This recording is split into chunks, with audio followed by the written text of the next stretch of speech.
भी है।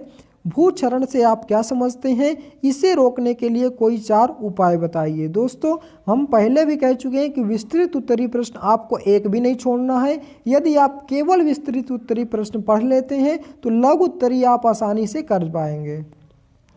तो भूक्षरण से आप क्या समझते हैं, इसे रोकने के कोई 4 उपाय बताइए, अथवा मृदा अपरदन के रोकने के उपाय का वर्णन कीजिए। अभी हमने इस क्वेश्चन को लघु उत्तरीय में पढ़े थे, अगर आप यहाँ पे याद कर लेते थे तो लघु उत्तरीय में आपको याद नहीं करना पड़ेगा।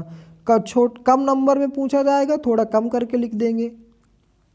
उत्तर, मृदा अपरदन के कारण भूमि की उर्वरक शक्ति समाप्त हो जाती है और वह कृषि कार्य हेतु अनुपयुक्त हो जाती है। अतः मृदा अपरदन को रोकना आवश्यक है, जिसके लिए निम्नलिखित उपाय किए जा सकते हैं। पहला, बांध का निर्माण करके, नदियों पर बांध बनाकर जल के वेग को कम करके मृदा अपरदन को रोका जा सकता है। मतलब जैसे पानी का तेजी से बहाव रहता है तो मिट्टी कट करके बह जाती है, तो मिट्टी पानी के बहाव को यानी पानी के वेग को कम करके मृदा अपरदन को रोका जा सकता है। दूसरा, मेखला बनाकर, पेड़ों को कतारों में लगाकर रक्षक मेखला बनाना भी पवनों की गति को कम करता है और इन रक्षक पत्तियों का पश्चिमी भारत में रेत के टीलों के स्थायीकरण में महत्वपूर्ण योगदान रहा है।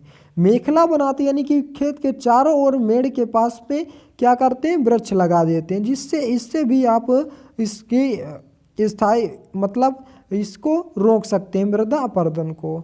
और तीसरा क्या है, पशुचारण पर प्रतिबंध लगाकर, जो घास पाए जाते हैं, घास में आप देखेंगे तो मिट्टी का बहाव कम रहता है, मतलब मिट्टी नहीं बहती जहाँ घास होती है, और जहाँ घास नहीं होती वहाँ की मिट्टी ज़्यादा तेज बहती है। तो वहाँ कहा जा रहा है कि पशुचारण पर प्रतिबंध लगाकर, कृषि प्रणाली में सुधार करके मृदा अपरदन को नियंत्रित किया जा सकता है। मतलब चारा नहीं काटेंगे वहाँ का तो मिट्टी नहीं बहेगी ज़्यादा। चौथा, वृक्षारोपण के सुधार, वृक्षारोपण या काफ़ी मात्रा में पेड़ लगाने से मृदा अपरदन की प्रक्रिया रोकी जा सकती है। पेड़ों का बंजर भूमि तथा पहाड़ी ढालों पर लगाना अधिक लाभदायक सिद्ध होता है। इस ढंग में वायु अपरदन को भी रोका जा सकता है।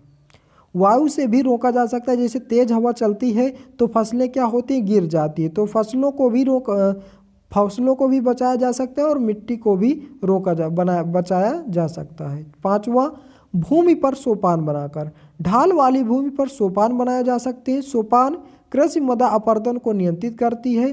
पश्चिमी और मध्य हिमालय में सोपान अथवा सीढ़ीदार खेती की जाती है। तो इस प्रकार से आप इस क्वेश्चन को लिखेंगे, बहुत ही महत्वपूर्ण प्रश्न हो जाता है।